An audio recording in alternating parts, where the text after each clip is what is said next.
Okay mga boss, sa video natin ngayon magkakabit tayo dito sa Honda Click. Maglalagay tayo ng kill switch na may remote. Ito siya yung patayan na mayroong remote. On off lang to mga boss. Ito yung remote na ikakabit natin para magkaroon siya ng extra for safety measure pa rin mga bossing pag kinailangan natin. Ngayon tingnan niyo yung wire na ginawa ko dito. Yung male terminal nilagyan ko ng dalawang wire, ganyan siya. Tapos sa dulo, okay, ganyan yung dulo niya. Pinapakita ko muna mga boss yung mga kailangan natin gawin. Tapos dito sa relay mismo, makikita nyo dito, meron yan dito yung plus B o yung positive supply nitong relay. Yan. So itong wire na hawak ko ngayon, dito natin ilalagay. Kahit alin sa dalawa na tong hawak ko, pwede. Yan. Ilagay lang natin dito sa plus B or yung positive supply ng ating relay. So, ang ginawa, pwede magkapalit yung wire na yan kasi magkasama lang naman yan eh. So ilagay muna natin dito, luwagan lang natin yung ano. Ito nga palang dulo, nilagyan ko ng ano yan, yung dulo ng wire. Nilagyan ko ng lead para hindi siya magsabog-sabog yung ano, yung stranded na wire. Ayan siya. Tapos higpitan lang natin ng maayos para hindi siya kumalas.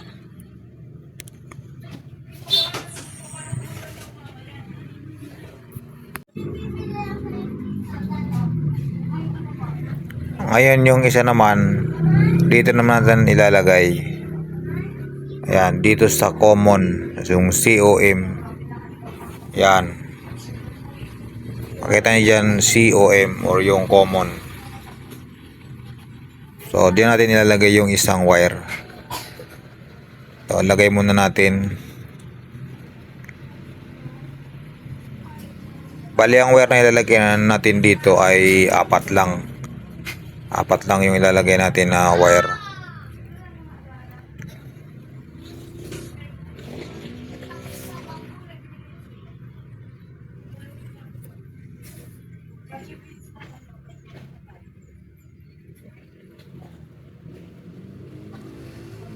Tapos dito meron tayong I-terminal.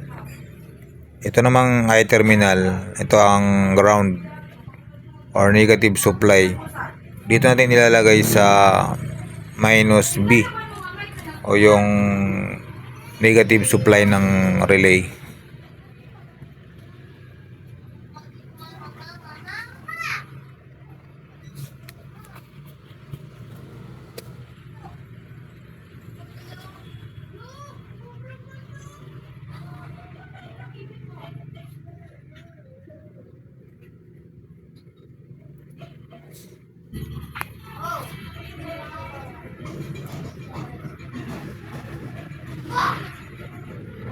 Etong last na wire na ikakabit natin, bali ano naman to, horn terminal naman yung female terminal.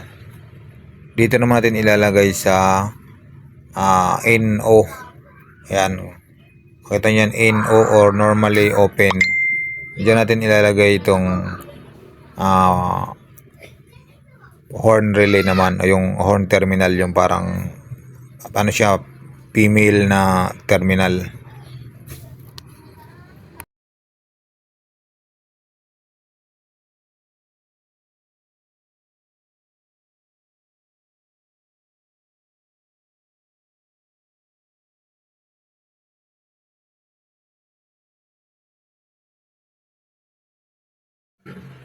Okay na, nailagay na natin yung mga wire na kailangan natin.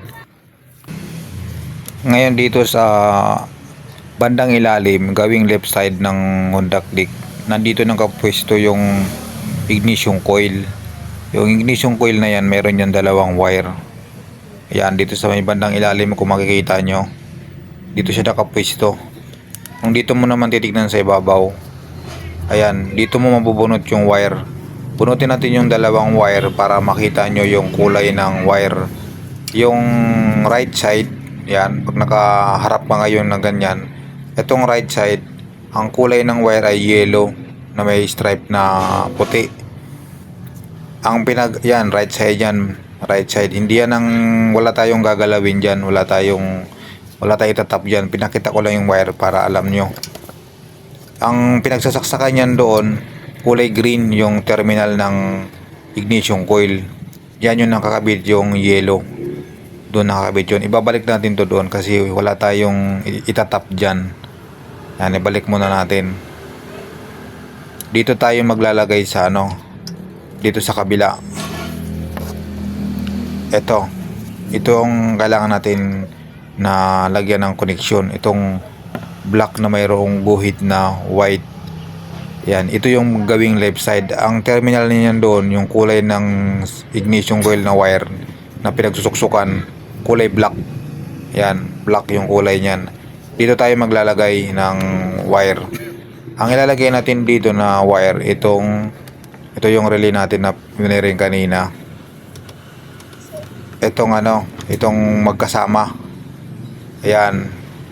Itong magkasama na to, yan ang ilalagay natin, isusuksok natin doon. Kaya male terminal yan eh. Ayan. Diyan siya oh. Yung magkasamang wire na yon, kung makikita nyo dito sa ang pwesto niyan dito sa relay, itong plus B at saka itong common.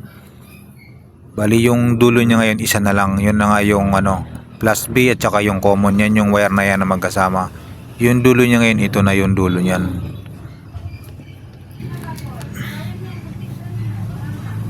Dito natin ito ilalagay sa yung binunot natin galing sa may ignition coil, yung black na may guhit na white. Dito natin ito nisasaksak.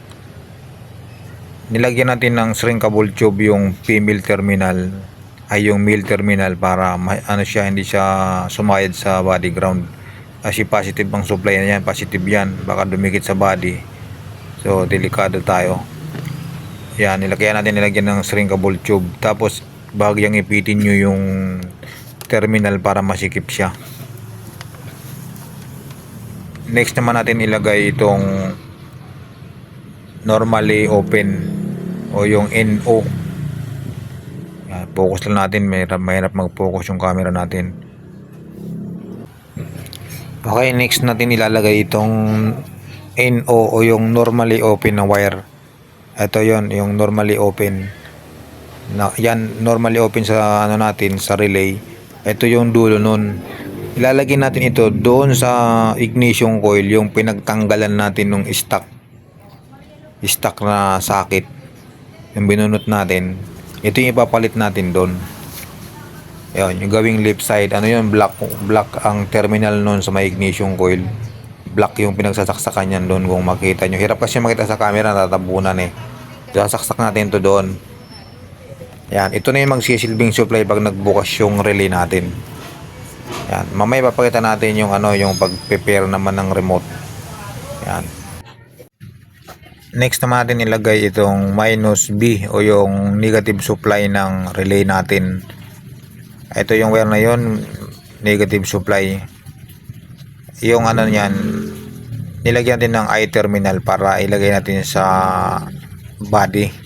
Body ground natin. Hanap lang tayo ng tornilyo dito. Ayan, dito. Meron tayo nakitang, kahit basta nakadikit sa body, pwede yan. Yan, ground yan, supply ng relay yan. Para gumana yung ating relay, meron siyang negative supply kailangan. Yung wiring nga pala, kayo na balang mag-organize.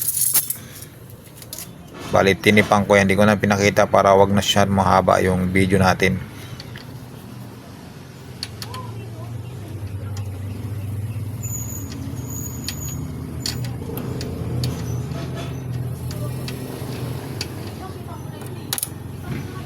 Okay, nalagay natin yung mga wire. I-on natin yung susian para i-connect naman natin yung yung remote.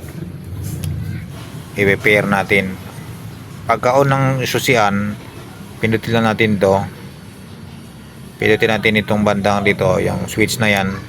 Pindutin mo ng para umilaw lang. Yan, umilaw na siya. Yan, tapos mamamatay yan. Yan. Itong remote ang i-connect natin to. On off lang to. Yan. Pindutin natin to ng isang beses. So isang pindot lang. Kuha lang tayo ng ano. Isang pindot lang. Yan. Tapos magbi-blink ngayon yung ilaw. Tapos pindutin mo yung off. Yan. Ano na yan, nakakunik na yan, naka-pair na yan. Kailangan kasi naka-pair yan kasi para dyan lang siya, yan lang ang gagana ng remote sa kanya.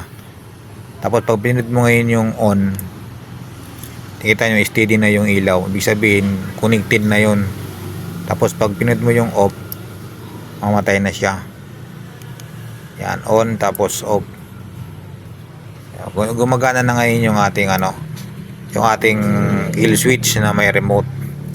Ganun lang ang pag-prepare niyan.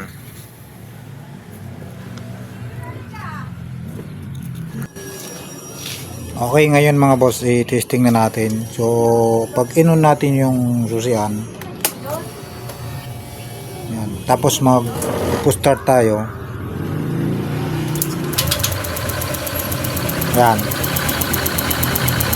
Hindi po siya under.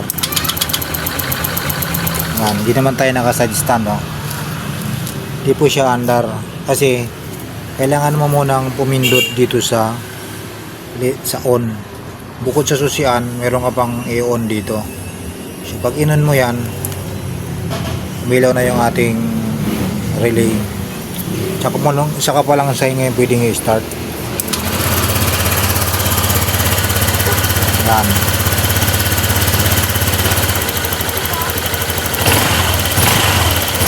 So under na. Ngayon kung gusto mong patayin, pwede mong halimbawa, no, inaagaw sa'yo. So ibigay mo lang, dapat nasa iyo yung remote. Pindutin mo lang yung off.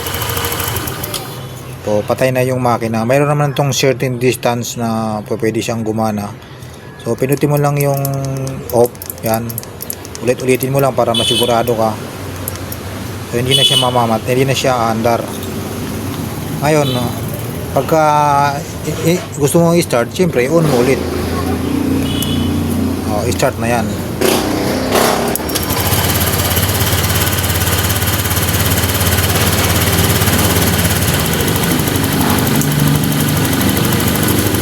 So yan siya mga boss. Kada patay mo ng makina, i-off mo, patay na rin yung relay natin. Hindi yan mag-iinit kasi sabay yan na namamatay kapag nakapatay sa ignition natin. Sabay na namamatay. And hindi yan mag-iinit.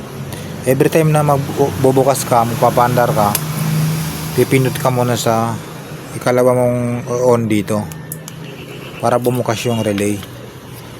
Ayan siya mga boss. Ayan. So layo-layo tayo mga boss. Ayan ba, pagbaba mo, halimbawa inaagaw sa'yo, mayroon tumutok sa'yo, halimbawa lang, so bigay mo lang, huwag kang mataranta, bigay mo lang, tapos nasa kitchen mo lang to, sa tagiliran mo lang. So pagbaba mo, pindot ka agad ng off. So patay na siya, oh. Yan, malayo-layo yan mga boss. Na-testing ko na sa ibang motor yan. Napalagay ko sa YTX, Honda Wave. Yan, iba-ibang pwede mong paggamitin yan. Pagkabisado mo na yung ano. Malayo-layo pa tayo mga konti. Iyon natin. Start tayo. Yan, umaandar yan. Yun, patay na siya. Pero yung ano natin, nakabukas pa yan, yung mga ilaw. Hindi mahalata siya na meron kang ginalaw kasi nakabukas naman yung mga ilaw natin, no? Wala lang siyang kuryente papuntang ano sa ignition system niya, wala, putol pa siya kasi nandito pa yung pang-connect. Okay, yan lang mga boss ang ating, mura lang kasi ito mga boss, sa 200 pesos lang. Meron ka ng additional na safety security feature ng yung motorsiklo. Alright mga boss, maraming salamat.